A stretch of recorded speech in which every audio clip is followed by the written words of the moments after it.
श्री डोंगरे जी महाराज तत्वार्थ रामायण में लिखते हैं कि उसमें परमानंद प्रकट हुआ।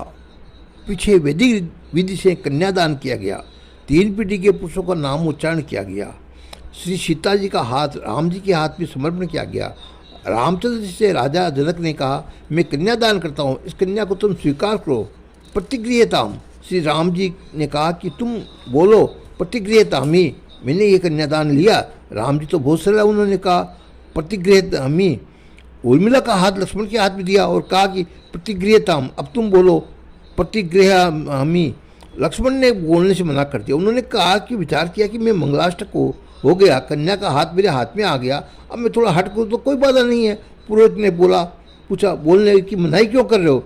लक्ष्मण जी ने कहा, हम क्षत्रिय लोग प्रतिगृहताम बोला करते हैं, प्रतिगृहमी ब्राह्मण बोलते हैं, जो दान लेते हैं, हम दान लेते किया करते हैं, दान देते हैं। पुरोहित के कहा, तुम्हारे बड़े भाई ने भी तो कहा। लक्ष्मण, बड़े भाई तो भोले हैं, वे भोले ही भोले हैं, मैं कोई उनके जैसा भोला नहीं हूँ, उनको तो तुम जैसा कहोगे वैसा ही कर लेंगे, मैं प्रतिगृहमी नहीं बोलूँगा। क्षत्रिय को ऐसा बोलने का अधिकार नहीं है, हम क्षत्रिय राजा दान लेते नहीं हैं। सभी को खबर मिली कि लक्ष्मण जी मानते नहीं है, तब विश्वामित्र जी आए, वशिष्ठ जी आए। वशिष्ठ जी ने कहा कि एक बार लग्न में तो ऐसा बोलना ही पड़ता है। लक्ष्मण ने कहा, गुरु जी अन्य सब कुछ बोल दूंगा, परंतु प्रतिक्रियता मैं नहीं बोल दूंगा। पीछे तो विश्वामित्र जी ने लक्ष्मण जी के कान में कहा, लक्ष्मण प्रतिक्रिया में नहीं बोलोगे? लक्ष्मण ने कहा नहीं। तब फिर विश्वामित्र जी ने धीरे से कहा, याद रखना, तुम प्रतिक्रिया में नहीं बोलोगे तो इस कन्या की लग्न दूसरे राजकुमार के साथ हो जाएगी, फिर पीछे तू रह जाएगा। लक्ष्मण जी ने कहा, महाराज लग्न तो हो गई, मंगलाष्टक तो हो गया। विश्वामित्र जी का मंगलाष्टक हो गया, इसमें क्या हुआ? प्रतिक्रिया में तो नहीं बोलोगे, तब तक लग्न पक्का नहीं गिना जाएगा, तुमको बोलना ही पड़ेगा। लक्ष्मण जी ने कहा, गुरुजी यदि ऐसा है तो मुझे कोई बाधा नहीं है, बोलता हूँ। पीछे लक्ष्मण जी ने प्रतिक्रिया में ऐसा कहा। सबको आनंद हुआ। मांडवी का लग्न भरत के और साथ और सुकृति का लग्न शत्रुघ्न के साथ हो गया। इसके पश्चात पंगत हुई। तुलसीदास जी महाराज बहुत वर्णन किया है। जनकपुर में ऐसा रिवाज था कि जमाई राजा जिमने बैठे, उसमें कन्या पक्ष की स्त्रियाँ ढोल बजाए और जमाई नाचे सुने, इस प्रकार गालियाँ देकर गावे। श्री रामचंद्र जी भोजन करके बैठे, उसमें जनकपुरी स्त्रियाँ बातें करने लगी। एक स्त्री ने कहा, अरे सखी, मैं तुमको क्या कहूँ, ये राम तो निश्चय ही भाग्यशाली है और हमारी कन्या से सीता जी इनकी लगनी हुई है। मुझे ऐसा लगता है कि राम जी ने कोई धनुष तोड़ा ही नहीं, वह तो रावण ने तोड़ा था, परंतु वह भरा अभागा था कि उसे एकदम मूर्छा आ गई और भाई ने हाथ लगाया, इसे टूट गया। दूसरी स्त्री बोली, अरे सखी, मैंने तो सुना कि दशरथ महाराज की वृद्धावस्था में पुत्र संतान को मिली नहीं, इससे बड़े दुखी थे। पीछे ब्राह्मणों को बुलाया, कुछ मंत्र जाप करवाया, ही क्या कराया, और रानियों को कोई खीर खिलाई। उस खीर को खाने से वो बालक हुए। दशरथ महाराज को रानियों को खीर खिलाने वाली बात क्या जरूरत थी? फिर खीर खाकर उत्पन्न हुए बालकों में क्या शक्ति होगी? ये तो ठीक है कि राम भाग्यशाली है कि धनुष तोड़ा रावण ने और इसका श्रेय भोगते हैं राम जी को। तीसरी स्त्री ने कहा, इसमें तो अयोध्या स्त्रियाँ बहुत जबरदस्त है, खीर खाती है, बालकों को जन्म देती है। राम जी की स्मृत हास्य किया, कितने में प्रेम से बोलती है, परंतु लक्ष्मण जी ये सोया नहीं, उनको खींच चढ़ी कि मेरी माता कौशल्या के लिए ऐसा लोग ऐसा बोलते हैं।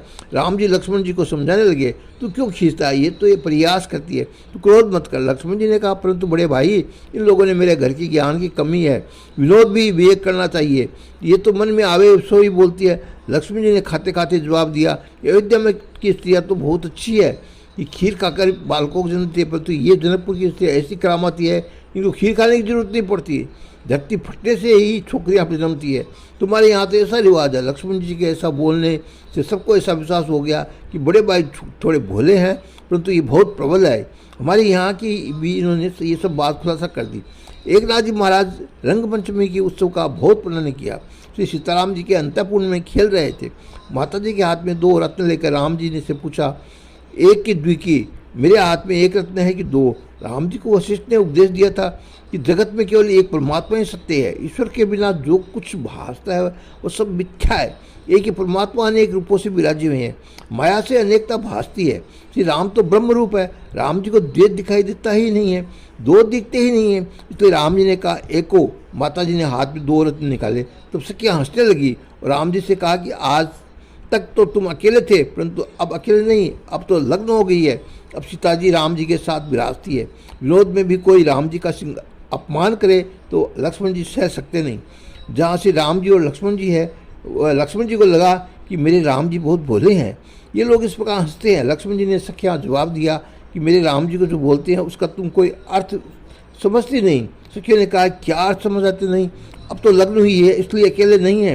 लक्ष्मण जी ने कहा राम जी ने जो बोला उसका अर्थ ऐसा होता है, सीता और राम दोनों एक ही है, लग्न में पीछे दोनों अन्य नहीं है, एक ही है। सीताराम जी अभिन्न है। आज तक मैं अपने बड़े भाई का सेवा करता था, अब मैं रोज भाभी की भी सेवा करूंगा। लक्ष्मण जी ने सीता जी के चरण वंदन किया। सखी बहुत राजी हुई। कैसा सुंदर अर्थ समझाया है। लग्न में पीछे पति पत्नी अद्वैत सिद्ध करे, ये गृहस्थाश्रम सुखमय होता है। जहाँ भेद है वहाँ भी दुख है। पति पत्नी का स्वभाव एक न हो तब तक लग्न सफल नहीं होता।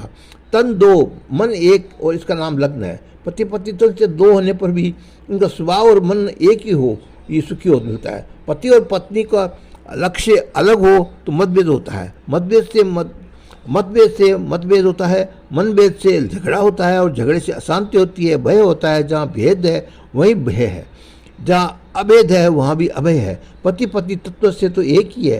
राम जी ने कहा परमात्मा एक ही है, माया से अनेक रूपों में भासते हैं, सब में एक ही परमात्मा की सत्ता विलास है। जनकपुरी के संत ऐसा कहते हैं कि श्री राम जी जनकपुरी में पधारे और उनकी सीता जी के साथ लग्न हुआ।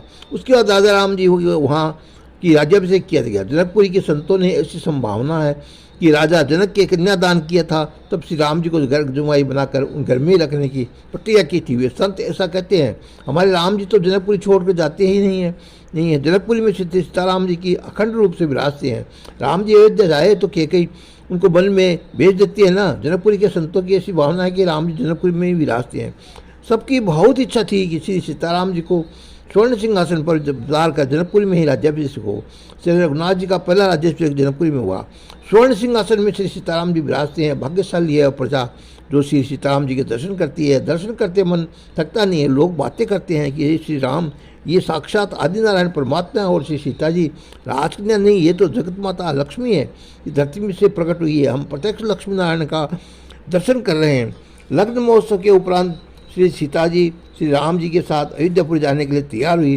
श्री सीता जी साक्षात महालक्ष्मी इस समय जनकपुरी छोड़कर जा रही थी। श्री महालक्ष्मी जिस जनकपुर को छोड़ जाए वहाँ के लोगों की कैसी दशा होगी।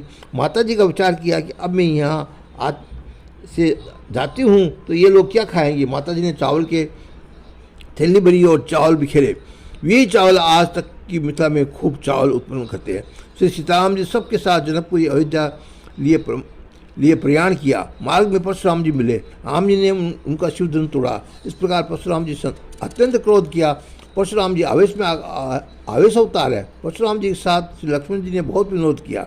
लक्ष्मण जी ने परशुराम जी का महाराज छुटा हुआ धनुष क्रोध करने से जुड़ेगा नहीं, संधान का होगा नहीं। अब तो क्रोध छोड़ो और विश्राम करो, नहीं तो बेकार आपके पैर दुखने लगेंगे। इस धनुष की बहुत प्रीति और है तो उसका उपाय करो, किसी बड़े को बुलाकर उसे जुड़वा लो। लक्ष्मण जी के वचनों को परशुराम जी को बहुत ही आवेश हो गया।